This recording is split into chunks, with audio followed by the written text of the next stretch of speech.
de la laïcité de la société, si on peut faire cette distinction, c'est-à-dire de la place publique.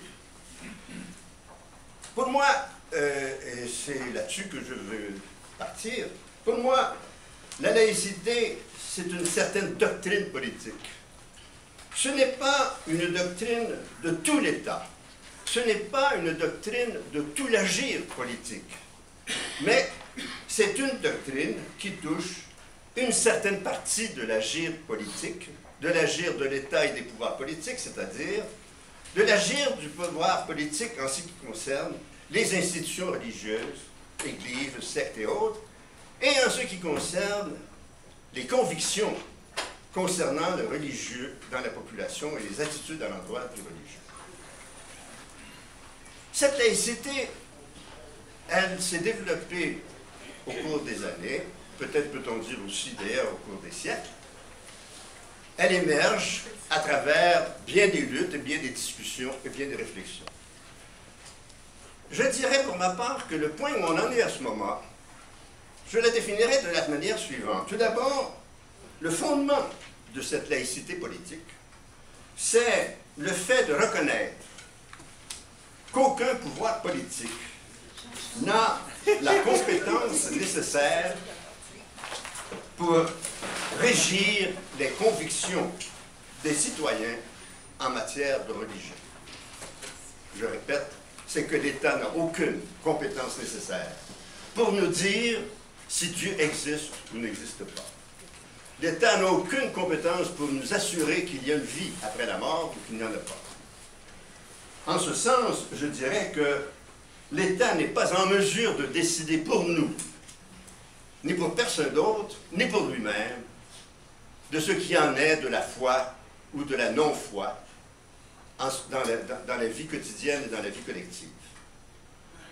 C'est le point de départ, à mon sens. C'est le fondement de la laïcité telle qu'on la connaît aujourd'hui et telle qu'on la veut, me semble-t-il. Cela veut dire que, par conséquent, un État laïque est un État qui ne s'identifie à aucune institution religieuse et qui ne s'identifie à aucune conviction concernant l'univers religieux. Deuxièmement, c'est un État qui n'impose aucune institution religieuse et qui n'impose aucune croyance, ni l'athéisme, ni aucune croyance religieuse. Troisièmement, c'est un État qui s'assure qu'aucune institution religieuse ne s'impose aux autres et à personne d'autre, et à de quelque nature que ce soit. C'est enfin un État qui respecte les choix, à la fois individuels et collectifs, sans intervenir et sans décider de leur valeur ou de leur morale. Un État laïque, à mon sens, est donc, étrangement et paradoxalement, la meilleure protection de la liberté religieuse et de la liberté des consciences. En comparaison de la plupart des États du monde dans l'histoire, la modernité nous impose maintenant une laïcité qui est, contrairement à ce qu'on a peut-être toujours cru, la meilleure protection et des églises et de ceux qui ne veulent pas d'église. Les États anciens, pendant des siècles et des millénaires, ont cru nécessaire de s'associer aux églises ou aux religions, ont cru nécessaire de les défendre ou de les imposer. Ils ont cru nécessaire de prendre la place des citoyens concernant les croyances.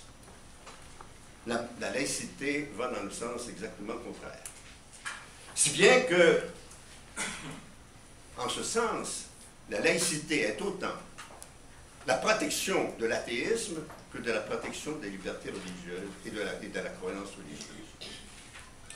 Un État laïque est donc, à mon sens, une nécessité, premièrement, dans une société de plus en plus pluraliste. C'est évident.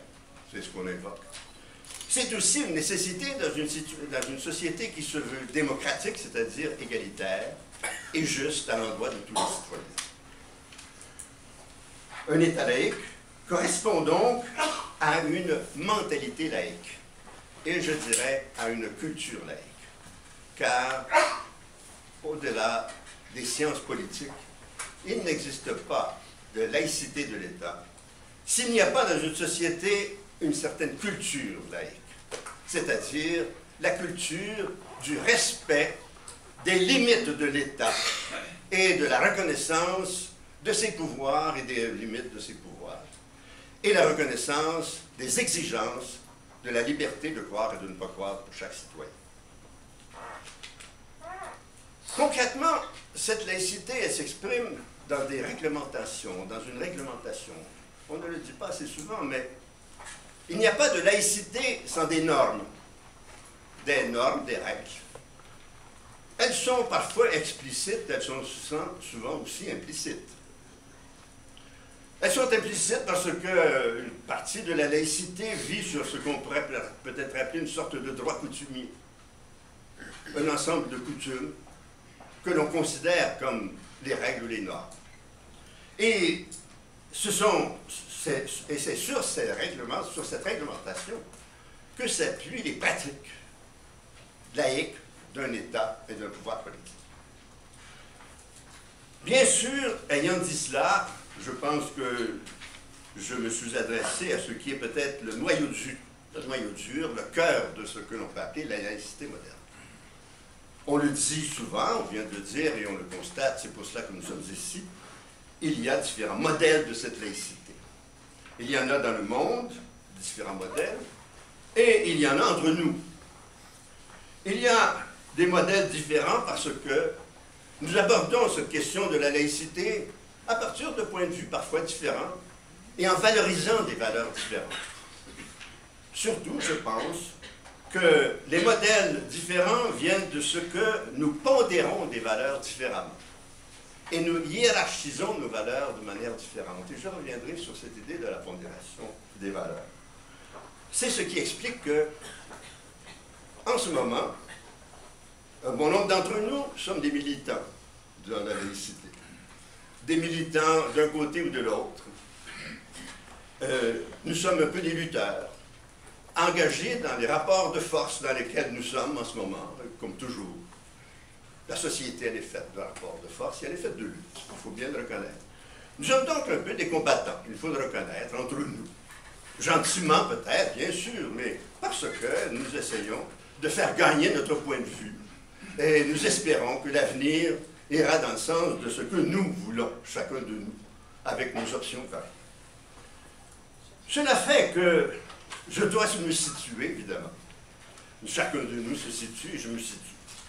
Pour moi, l'État québécois affiche clairement sa laïcité, ou devrait afficher clairement sa laïcité, soit dans une charte, soit dans une constitution. À mon sens, une constitution doit être une constitution laïque d'un pays. Une charte des droits et libertés doit être une charte neutre du point de vue religieux. J'aime bien l'article d'Yvan Perrier dans Ababor qui nous rappelle que la Charte canadienne des droits et libertés n'est pas neutre religieusement. Elle proclame la suprématie de Dieu, nous rappelle Yvan Perrier. C'est quand même une erreur de Trudeau. Une des erreurs de Trudeau. Excusez-moi, deuxièmement, la législation de l'État laïque ne doit s'inspirer explicitement d'aucune conviction religieuse. La législation d'un État laïque doit être à cet égard stérile, je dirais, en ce qui concerne l'inspiration religieuse. Elle ne doit pas la connaître. Elle doit puiser son inspiration dans un humanisme, elle doit puiser son inspiration dans un rationalisme, peu importe, mais en dehors de toute inspiration religieuse. Troisièmement, à mon avis, dans un État laïque, aucun parti politique religieux ou athée ne doit exister. Je considère que la constitution d'un pays doit déclarer illégal un parti religieux ou un parti athée. Je dis cela parce que un parti politique a comme objectif de prendre le pouvoir. C'est normal, ou d'exercer le pouvoir d'une manière ou d'autre. Et un parti religieux, athée, sont des partis qui ont l'intention, prenant le pouvoir, de s'inspirer d'une religion ou d'un athéisme.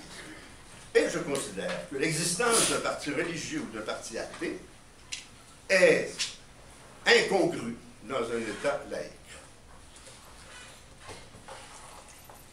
Quatrièmement, toutes les institutions publiques se rattachant à l'État et dérivant de l'État doivent adopter la politique de la laïcité et doivent adopter les pratiques et la régulation de la laïcité. Cela veut dire qu'à mon avis, le personnel, tout le personnel relevant de ces institutions publiques doit exprimer la neutralité de l'État. Et il doit non seulement exprimer la neutralité de l'État dans son apparence, mais dans sa réalité. Il ne s'agit pas seulement du costume à porter, mais il s'agit aussi surtout de l'attitude et du discours de tout représentant de l'État laïque. Car on met beaucoup d'accent en ce moment sur le costume, j'y reviendrai. Mais qu'en est-il de l'attitude et du discours de tout fonctionnaire ou de tout représentant de l'État, qui doit être à l'égal de l'idéal de la laïcité?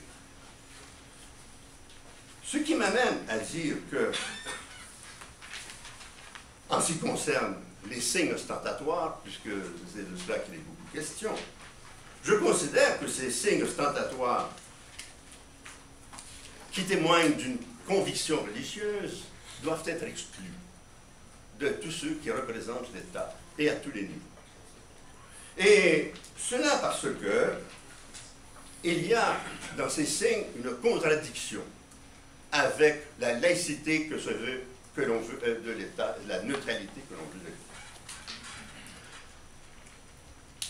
Le costume n'est peut-être pas ce qui est le plus important, encore une fois. Je crois que nous nous attachons beaucoup à cela en ce moment. Je continue à redire que c'est plutôt les attitudes et les discours qui sont importants. Mais le costume fait partie de ce que l'on appelle l'apparence de neutralité.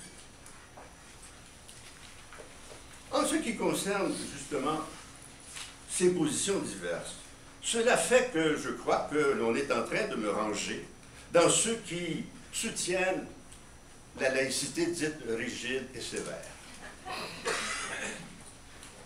Ceux qui me connaissent, je pense, ne m'ont jamais attribué ces adjectifs. Je prétends avoir une personnalité ouverte et accueillante et accommodante. Mes étudiants ne m'ont jamais considéré comme sévère, même on m'a dit que je n'étais pas assez.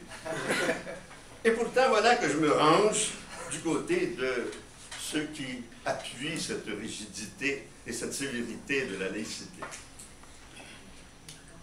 Ce qui montre, premièrement, que les adjectifs sont dangereux.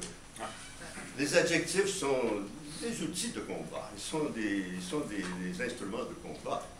Et, à mon sens, le rapport Bouchard-Taylor ne s'est pas privé de les utiliser en faisant usage de ces adjectifs.